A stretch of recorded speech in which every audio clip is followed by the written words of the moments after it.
بسم الله الرحمن الرحيم. قد أفلح المؤمنون الذين هم في صلاتهم خاشعون والذين هم عن اللغو معرضون والذين هم للزكاة فاعلون والذين هم لفروجهم حافظون إلا على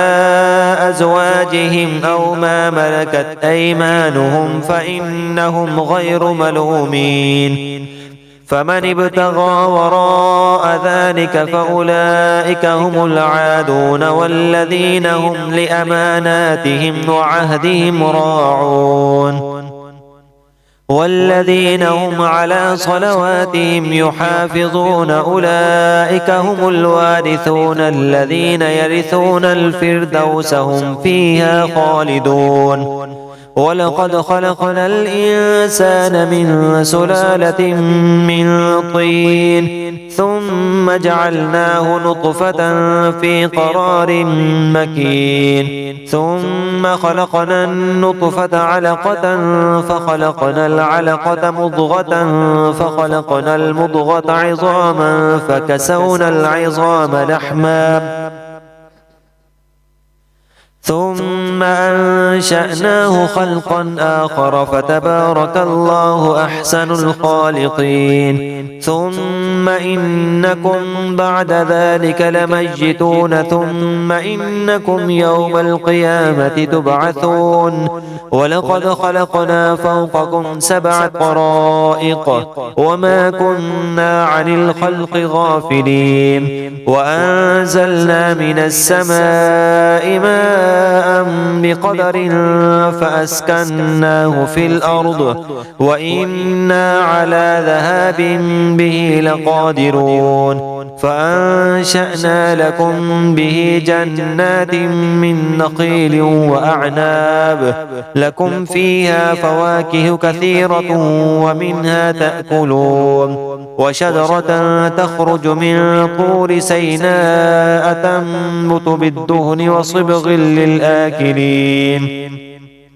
وإن لكم في الأنعام لعبرة نسقيكم مما في بطونها ولكم فيها منافع كثيرة ومنها تأكلون وعليها وعلى الفلك تحملون. ولقد أرسلنا نوحا إلى قومه فقال يا قوم اعبدوا الله ما لكم من إله غيره أفلا تتقون. فقال الملأ الذين كفروا من قومه ما هذا إلا بشر مثلكم يريد أن يتفضل عليكم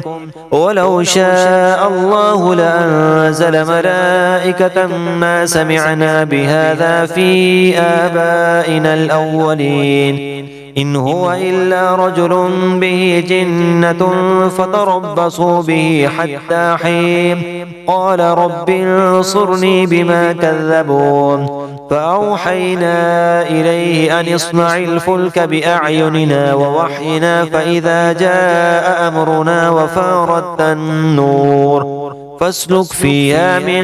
كل زوجين 2 وأهلك إلا من سبق عليه القول منهم ولا تخاطبني في الذين ظلموا إنهم مغرقون. فإذا استويت أنت ومن معك على الفلك فقل الحمد لله الذي نجانا من القوم الظالمين.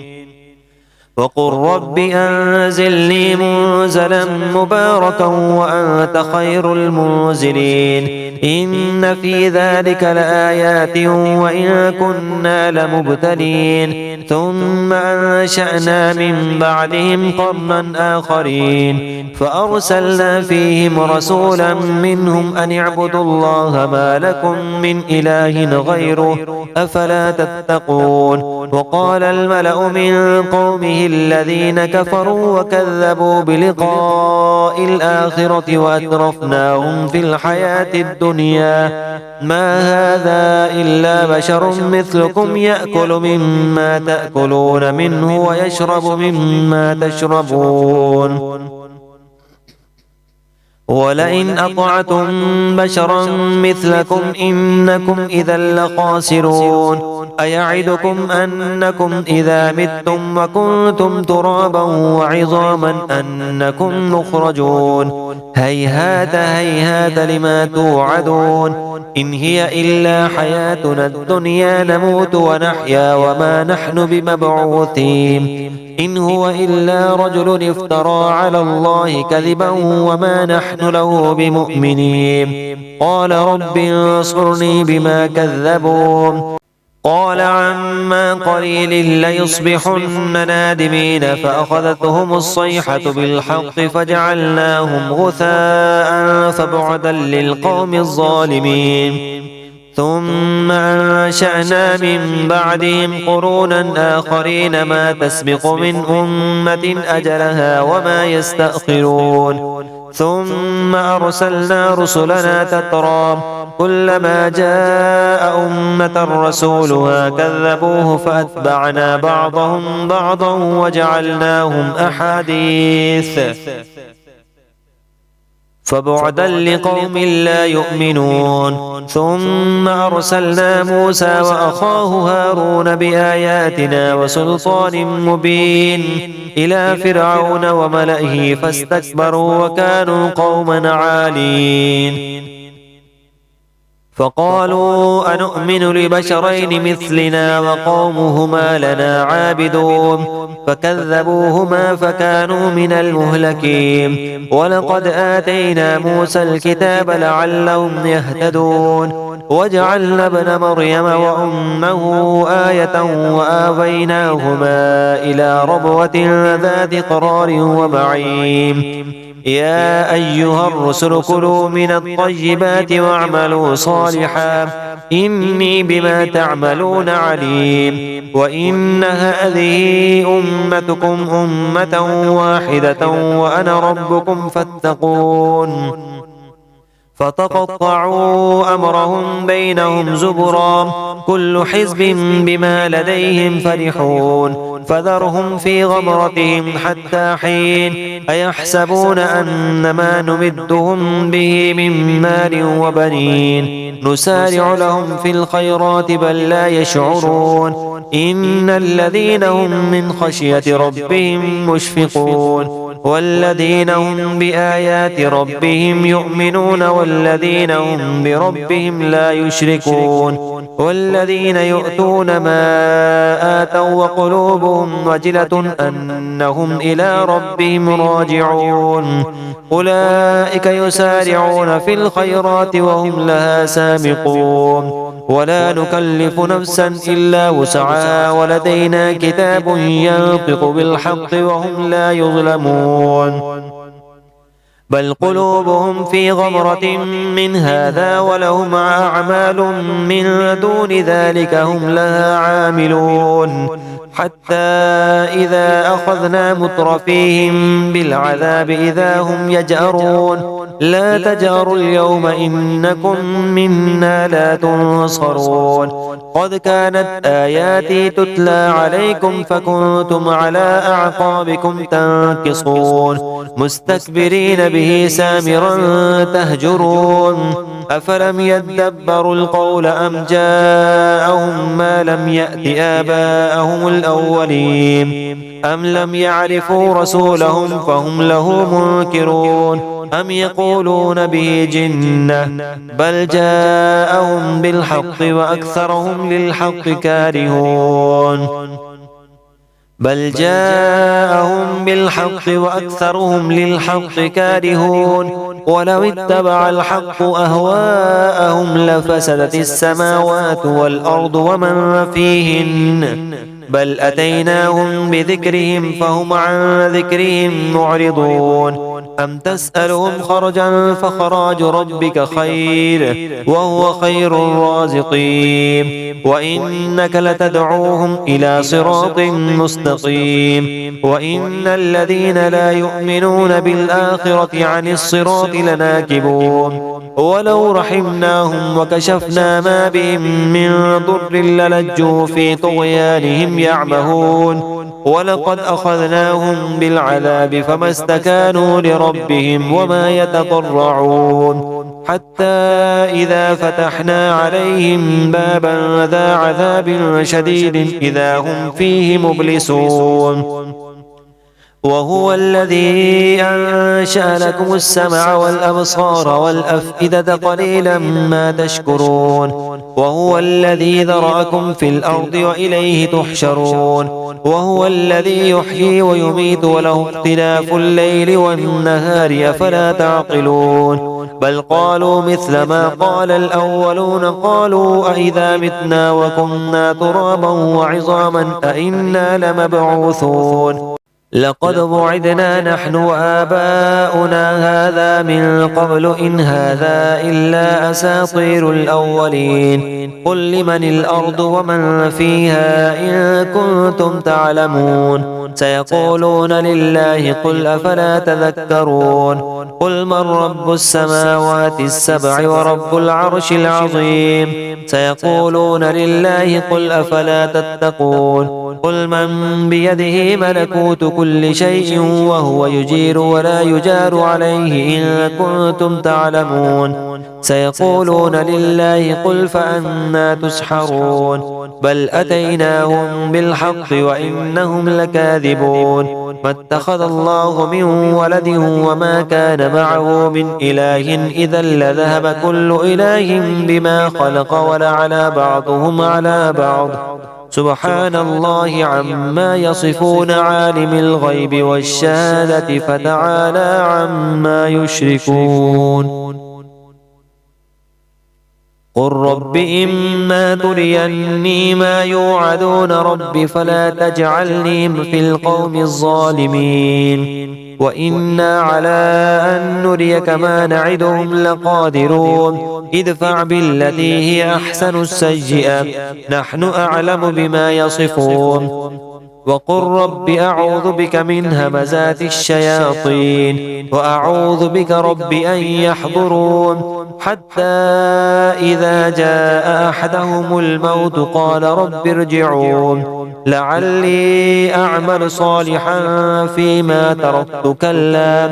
إنها كلمة هو قائلها ومن ورائهم برزخ إلى يوم يبعثون فإذا نفخ في الصور فلا أنساب بينهم يومئذ ولا يتساءلون فمن ثقلت موازينه فأولئك هم المفلحون ومن خفت موازينه فأولئك الذين خسروا أنفسهم في جهنم خالدون تلفح وجوههم النار وهم فيها كالحون ألم تكن آياتي تتلى عليكم فكنتم بها تكذبون قالوا ربنا غلبت علينا شقوتنا وكنا قوما ضالين ربنا أخرجنا منها فإن عدنا فإنا ظالمون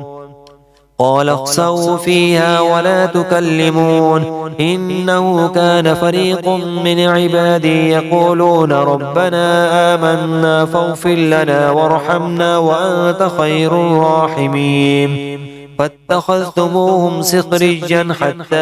أنسوكم ذكري وكنتم منهم تضحكون إني جزيتهم اليوم بما صبروا أنهم هم الفائزون قال كم لبثتم في الأرض عدد سنين قالوا لبثنا يوما أو بعد يوم فاسأل العادين قال إن لبثتم إلا قليلا لو أنكم كنتم تعلمون أفحسبتم أنما خلقناكم عبثا وأنكم إلينا لا ترجعون فتعالى الله الملك الحق لا إله إلا هو رب العرش الكريم ومن يدع مع الله إلها آخر لا برهان له به فإنما حسابه عند ربه إنه لا يفلح الكافرون وقل رب اغفر وارحم وأنت خير الراحمين بسم الله الرحمن الرحيم. سورة أنزلناها وفرضناها وأنزلنا فيها آيات بينات لعلكم تذكرون. الزانية والزاني فاجلدوا كل واحد منهما 100 جلدة ولا تأخذكم بهما رأفة في دين الله إن كنتم تؤمنون بالله واليوم الآخر وليشهد عذابهما طائفة من المؤمنين. الزاني لا ينكح إلا زانية أو مشركة والزانية لا ينكحها إلا زان أو مشرك وحرم ذلك على المؤمنين. والذين يرمون المحصنات ثم لم يأتوا ب4 شهداء فاجلدوهم 80 جلدة ولا تقبلوا لهم شهادة أبدا وأولئك هم الفاسقون إلا الذين تابوا من بعد ذلك وأصلحوا فإن الله غفور رحيم. والذين يرمون أزواجهم ولم يكن لهم شهداء إلا أنفسهم فشهادة أحدهم 4 شهادات بالله إنه لمن الصادقين. والخامسة أن لعنة الله عليه إن كان من الكاذبين. ويدرأ عنها العذاب أن تشهد 4 شهادات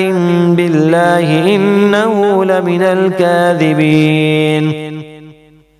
والخامسة أن غضب الله عليها إن كان من الصادقين ولولا فضل الله عليكم ورحمته وأن الله تواب حكيم.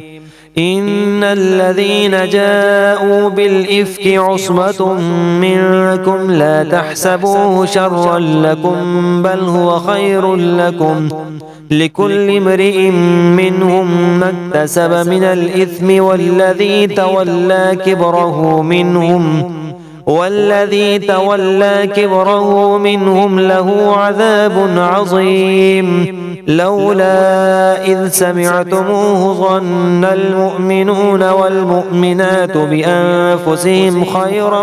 وقالوا هذا إفك مبين. لولا جاءوا عليه ب4 شهداء فإذ لم يأتوا بالشهداء فأولئك عند الله هم الكاذبون.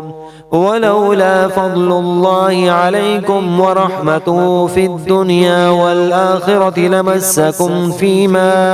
أفضتم فيه عذاب عظيم. إذ تلقونه بألسنتكم وتقولون بأفواهكم ما ليس لكم به علم وتحسبونه هينا وهو عند الله عظيم. ولولا إذ سمعتموه قلتم ما يكون لنا أن نتكلم بهذا سبحانك هذا بهتان عظيم. يعظكم الله أن تعودوا لمثله أبدا إن كنتم مؤمنين ويبين الله لكم الآيات والله عليم حكيم. إن الذين يحبون أن تشيع الفاحشة في الذين آمنوا لهم عذاب أليم في الدنيا والآخرة والله يعلم وأنتم لا تعلمون. ولولا فضل الله عليكم ورحمته وأن الله رؤوف رحيم يا أيها الذين آمنوا لا تتبعوا خطوات الشيطان ومن يتبع خطوات الشيطان فإنه يأمر بالفحشاء والمنكر ولولا فضل الله عليكم ورحمته ما زكى منكم من أحد أبدا ولكن الله يزكي من يشاء والله سميع عليم ولا يأت لأولو الفضل منكم والسعة أن يؤتوا أولي القربى والمساكين والمهاجرين في سبيل الله وليعفوا وليصفحوا ألا تحبون أن يغفر الله لكم والله غفور رحيم إن الذين يرمون المحصنات الغافلات المؤمنات لعنوا في الدنيا والآخرة ولهم عذاب عظيم يوم تشهد عليهم ألسنتهم وأيديهم وأرجلهم بما كانوا يعملون يومئذ يوفيهم الله دينهم الحق ويعلمون أن الله هو الحق المبين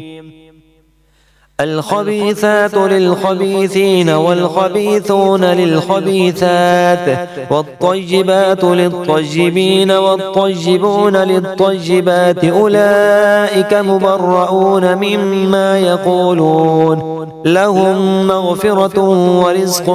كريم يا أيها الذين آمنوا لا تدخلوا بيوتا غير بيوتكم حتى تستأنسوا وتسلموا على أهلها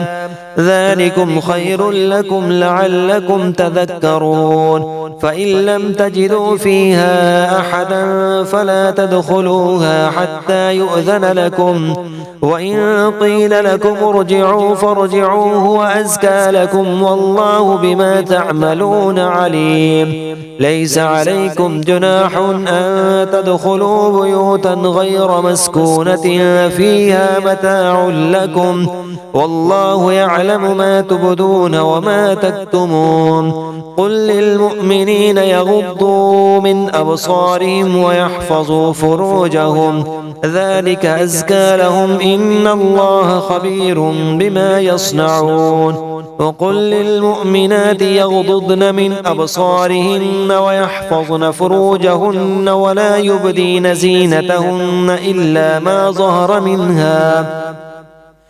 إلا ما ظهر منها وليضربن بخمرهن على جيوبهن ولا يبدين زينتهن إلا لبعولتهن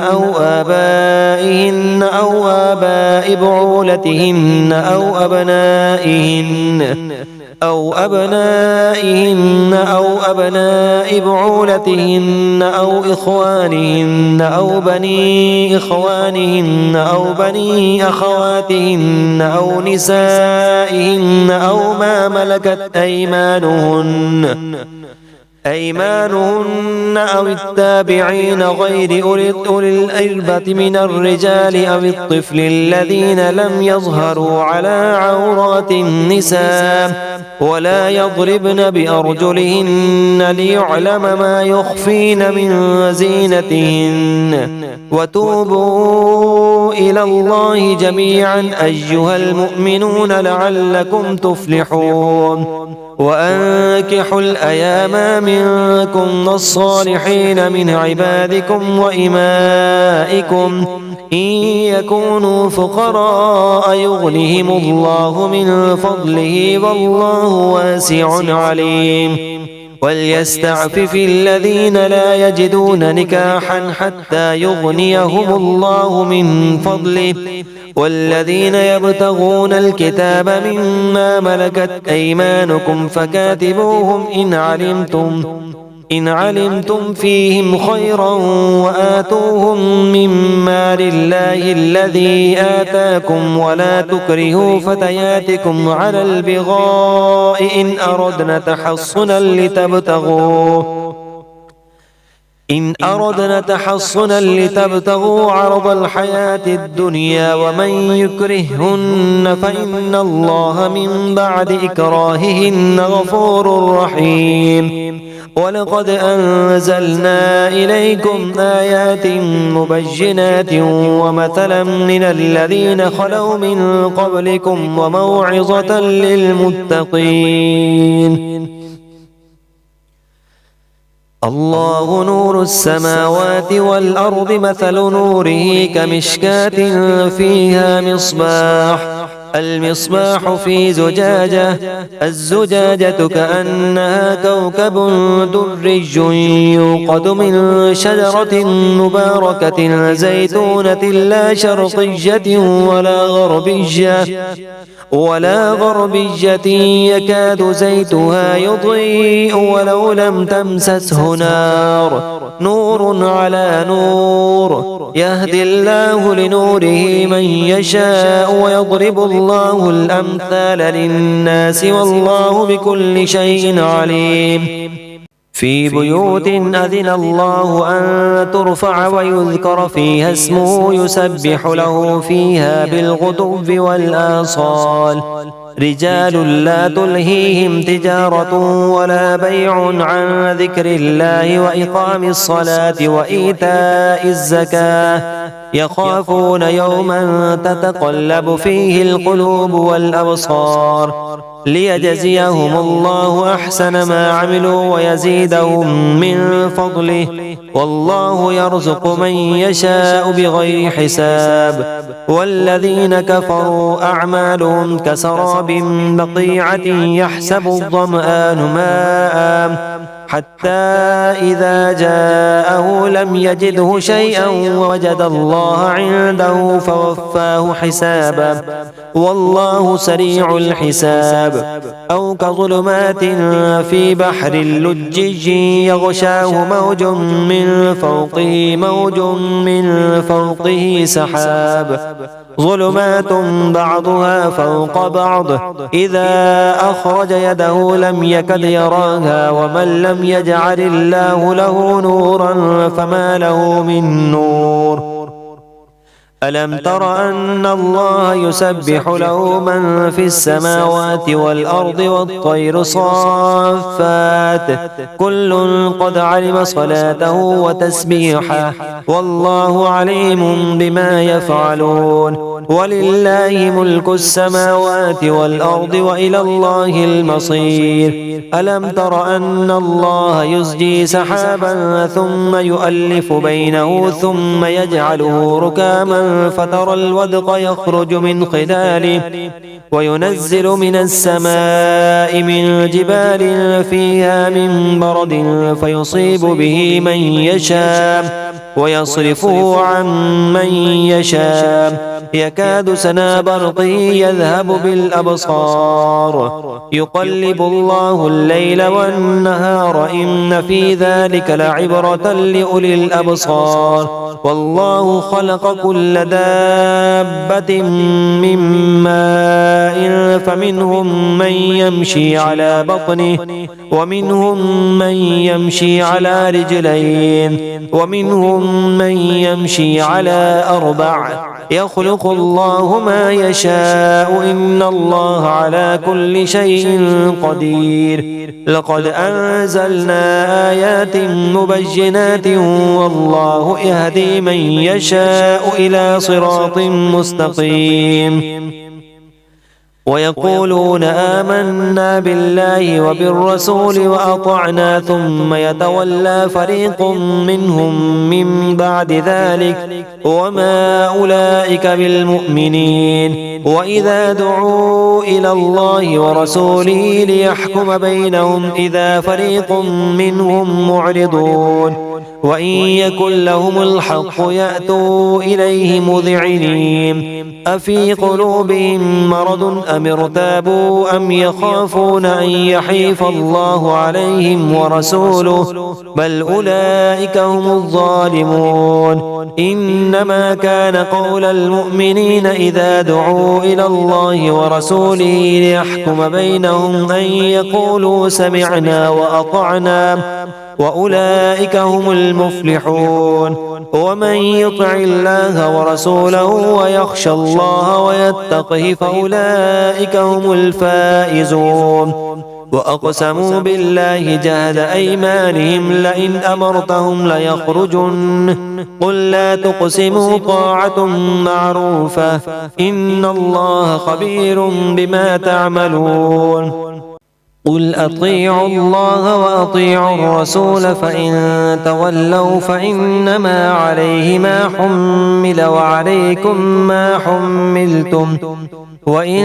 تطيعوه تهتدوا وما على الرسول إلا البلاغ المبين. وعد الله الذين آمنوا منكم وعملوا الصالحات ليستخلفنهم في الأرض كما استخلف الذين من قبلهم وليمكنن لهم دينهم الذي ارتضى وليبدلنهم من بعد خوفهم أمنا يعبدونني لا يشركون بي شيئا ومن كفر بعد ذلك فأولئك هم الفاسقون. وأقيموا الصلاة وآتوا الزكاة وأطيعوا الرسول لعلكم ترحمون. لا تحسبن الذين كفروا معجزين في الأرض ومأواهم النار ولبئس المصير. يا أيها الذين آمنوا ليستأذنكم الذين ملكت أيمانكم والذين لم يبلغوا الحلم منكم 3 مرات من قبل صلاة الفجر وحين تضعون ثيابكم من الظهيرة ومن بعد صلاة العشاء 3 عورات لكم ليس عليكم ولا عليهم جناح بعدهن طوافون عليكم بعضكم على بعض كذلك يبين الله لكم الآيات والله عليم حكيم. وإذا بلغ الأطفال منكم الحلم فليستأذنوا كما استأذن الذين من قبلهم كذلك يبين الله لكم آياته والله عليم حكيم. والقواعد من النساء اللاتي لا يرجون نكاحا فليس عليهن جناح أن يضعن ثيابهن غير متبرجات بزينة وأن يستعففن خير لهن والله سميع عليم. ليس على الأعمى حرج ولا على الأعرج حرج ولا على المريض حرج ولا على أنفسكم أن تأكلوا من بيوتكم أو بيوت آبائكم أو بيوت أمهاتكم أو بيوت إخوانكم أو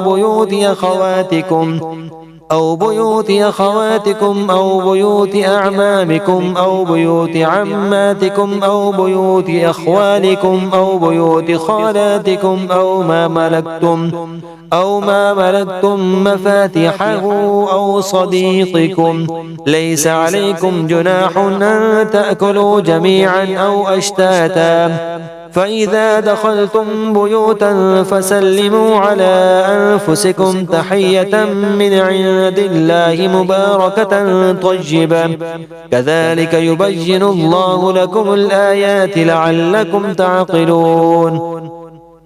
إنما المؤمنون الذين آمنوا بالله ورسوله وإذا كانوا معه على أمر جامع لم يذهبوا حتى يستأذنوه. إن الذين يستأذنونك أولئك الذين يؤمنون بالله ورسوله فإذا استأذنوك لبعض شأنهم فإذن لمن شئت منهم واستغفر لهم الله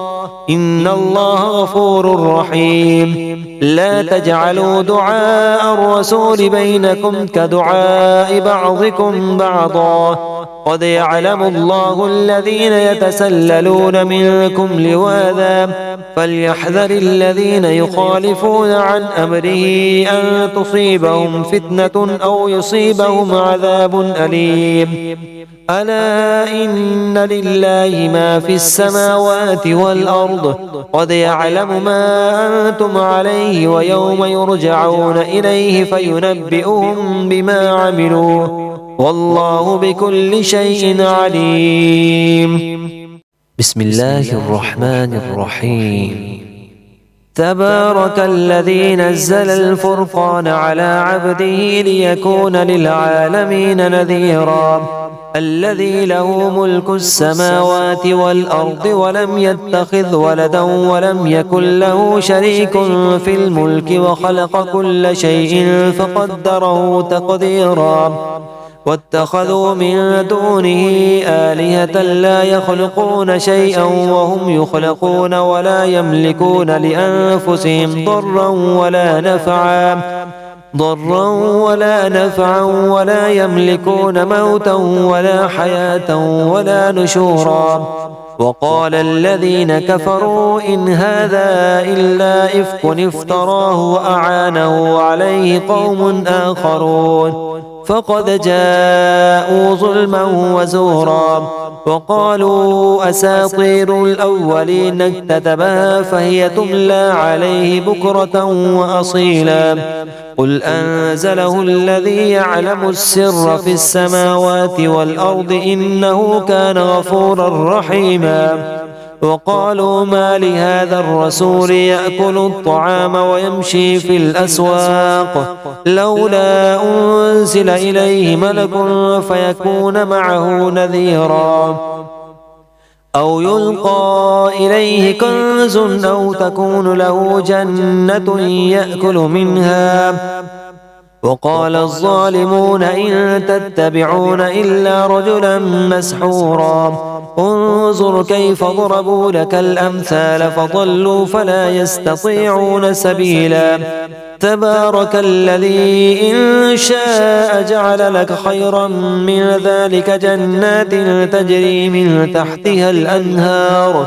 ويجعل لك قصورا بل كذبوا بالساعة وأعتدنا لمن كذب بالساعة سعيرا إذا رأتهم من مكان بعيد سمعوا لها تغيظا وزفيرا وإذا ألقوا منها مكانا ضيقا مقرنين دعوا هنالك ثبورا لا تدعوا اليوم ثبورا واحدا وادعوا ثبورا كثيرا